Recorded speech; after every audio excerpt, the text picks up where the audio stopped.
Okay, let me get this set up. Where are we? There we are. Okay, we're looking at the Minoan civilization. Now, the Minoans are the oldest civilization in Europe. Maybe I should say it this way. Minoans are the oldest literate civilization in Europe. Literate meaning they could read and write, okay? And so this civilization, first off, when we look at it, it is the primary things we look at with Minoans are archaeology and also mythology. We don't really have a good grasp on their history. Now, when you look at this scene, what do you think of Minoans? Where'd they live? Okay, with the dolphins, with the fish, they were obviously a seafaring nation. Now, here's another scene that is from the archaeology. Uh, this is a fresco, so it's painted on wet plaster on a wall, but you have bull jumping. That's what it looks like. And if you look, a lot of the countries across Southern Europe, right on the Mediterranean Sea, Spain, Italy, Greece, you do have quite a few cultures that still deal with bullfighting, bull jumping, that sort of thing. Not necessarily bull jumping, but they have bulls as part of their mythology or sports, that sort of stuff. But you look at this fresco; it is fascinating to see a painting like this. Okay, and the people are obviously very highly stylized, and so is the bull. This is a snake goddess. Now, when it comes to goddesses, it seems to be that the Minoans had women who were their priestesses, and they are typically shown holding snakes. And so there's a lot of mystery when it comes to the Minoans, and that's the problem when we don't have a lot of their stories. One thing you'll notice too is when we're looking at history, okay, when we're looking at Cyrus and Darius and Cambyses and um, Amenhotep and Akhenaten, all those people. Okay, we had stories written down, so we could actually get into their stories and use the archaeology to accentuate the information we have about them. With the Minoans, we only have archaeology; we don't have their stories. And when it comes to the Phaistos disc here, okay, this is some of their earliest writing, so we assume. Now, if we could translate it, that might help us understand who they were and what these things mean. And then we can add color to their history. Okay, when we're looking at the Persian Empire, it had a lot of color because we could look at their stories that they wrote about themselves. Um, we could talk about people, and then we could start to surmise what their motives were and actually get into the people themselves and what's going on. Okay, when we just find artifacts, it's much more difficult to really get into what these people were about. Now, this is, like I said, the Phasis disc, and it is they call it Cretan hieroglyphs because it looks a lot like the hieroglyphs from ancient Egypt. But we don't have a Rosetta Stone for this, so we cannot translate it. Now, this disc is made out of fired clay. So they took wet clay, they formed these things on it, and I'm just looking at it right now. I'm wondering if they used stamps or if they carved each of these characters by themselves. To me, it looks like they used stamps. When I look at those hands down there at the bottom, when I look at all those hands look the same to me. So the symbols, if the symbols are all the same across, then they use some sort of stamp, probably. Um, so they stamped these things onto this unfired clay, then they baked the clay and made it hard. Now there's 242 symbols on both sides of the disc, 45 symbols that are different from each other. And so it looks like it is writing. Now, if we could translate it, that'd be really cool because then we could find out some stories about them. But with the Minoans, we don't have a lot of information. Okay, we know that they had female priests, worshiped snakes, they venerated the bull, they lived on the water, okay, or on islands, and that's about all we have on them. Now, Linear A, this is another script that we found on the island of Crete, where most Minoans were, and this too is undeciphered. Now, what they have found out is it's mostly arranged in square fields, 4 to 9 lines long. And I don't know how they count the fields. They found 77 to 85 characters or alphabet or signs in the alphabet, and they think that this could be based on syllables, possibly so. And it may be the same language as the Cretan hieroglyphs, but no one's cracked this code yet either. Now, the linear A, and it got replaced by linear B in about 1450 BCE, and so the Minoans, they got taken over probably about 1450 BCE, and linear B is that forerunner of Greek alphabet. Now, a lot of the things we look at with Minoans is it is based on mythology and archaeology, like I said at the beginning. And so we have these stories that were passed down orally, and we don't know how closely it is related to history. King Minos, he was the king of Crete, possibly. Now, is he a real king or not? We don't know. But stories go that he bet his brothers, or told his brothers that the gods would give him anything. And he proved it by asking Poseidon to give him a bull out of the ocean. Poseidon gave him a bull out of the ocean.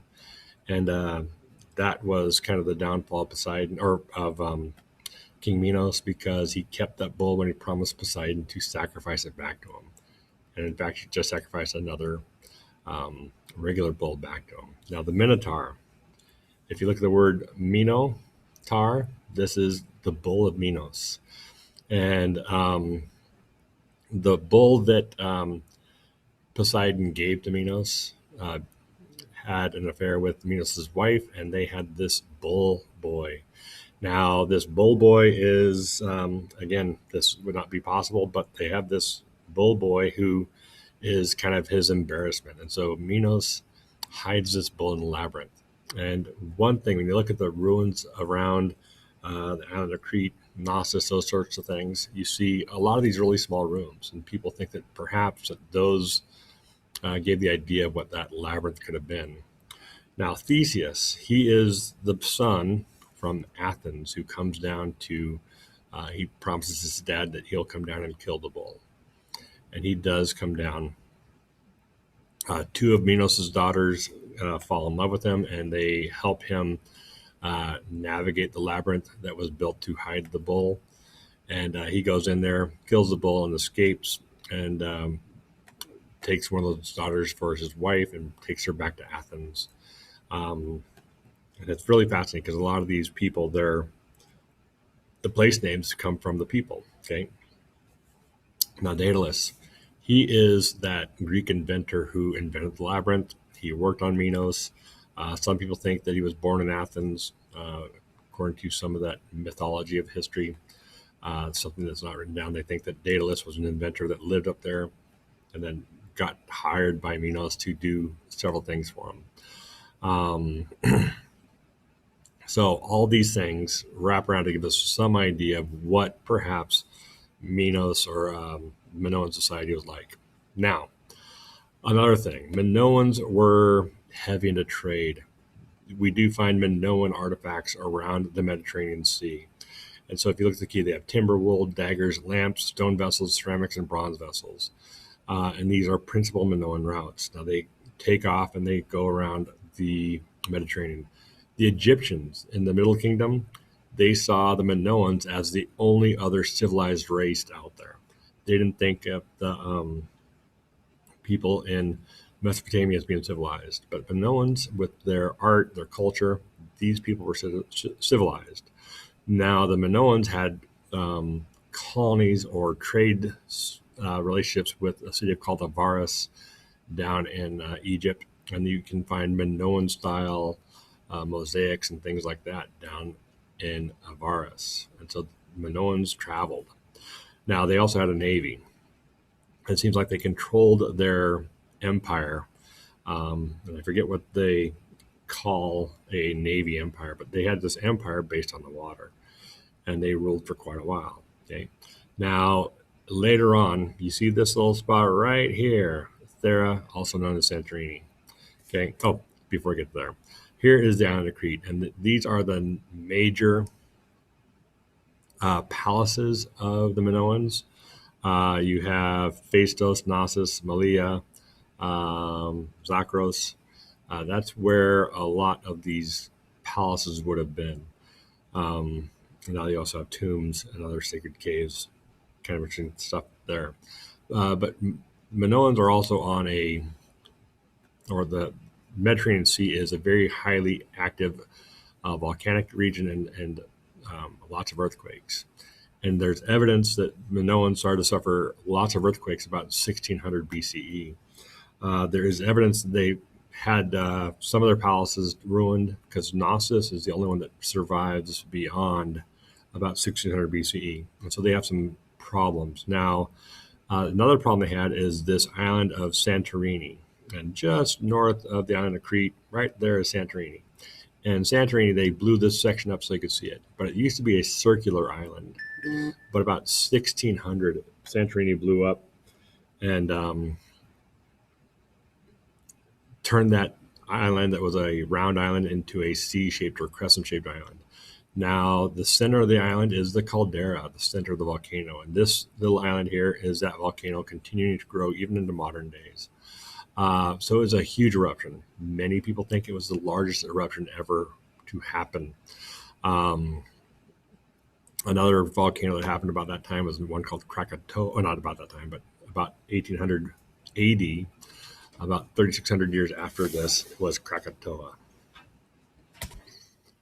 So Krakatoa was a similar volcano that blew up about 1800 or 18, I'd have to look up the date, but in the 1800s sometime, maybe late 1800s. And it turned their island down in Indonesia into the same thing, kind of a circular island into a bay. Now, this volcano may have played a role in the demise of the Minoans. But the Minoans, like we saw with their archaeology, it really didn't fall apart or come to an end until about mid-1450 BCE. That's when Linear B came in.